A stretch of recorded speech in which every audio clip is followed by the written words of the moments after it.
So here we go, playing with the white pieces. I learned a new opening called the Catalan. Haven't really learned it yet because I haven't applied it, so now I'm going to try to apply it. You move your D pawn forward 2 squares. Typically they'll move their D pawn forward 2 squares, block it, but this guy attacks it. So now I'm kind of lost. I don't know what to do. I don't know if I was supposed to take it or what. I kind of forgot everything I learned.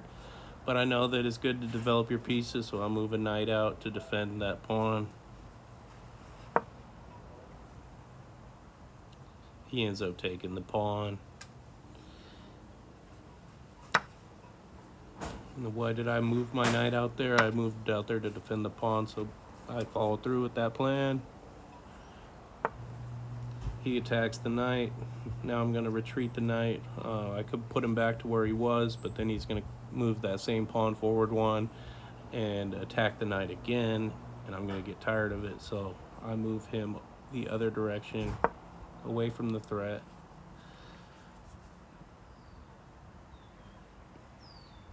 Now, I believe he brings his knight out, defends his pawn.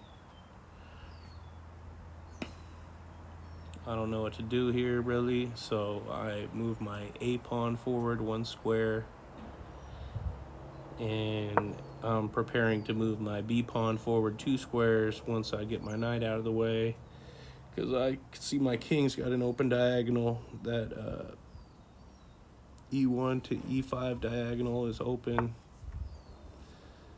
He attacks my knight, so I oblige and take his knight. I'm going to get a knight and a pawn out of the mix. He's going to get a knight.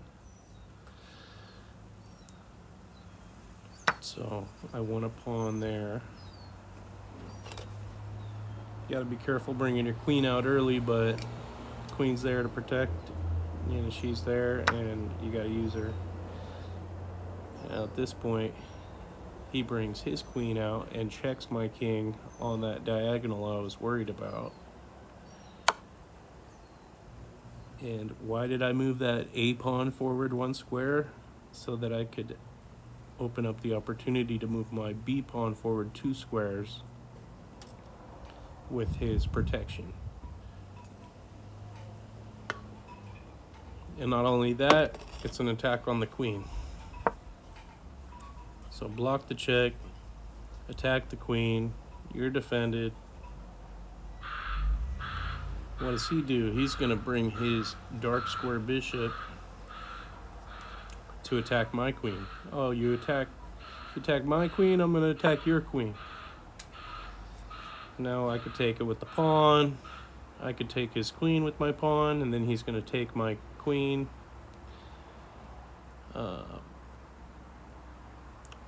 I was after his rook, so I'm going to continue to look at the top right of that board and think about taking his rook away from him. So I go for that pawn, that G7 pawn. Now he's going to defend his queen and take my pawn with his bishop and put me in check.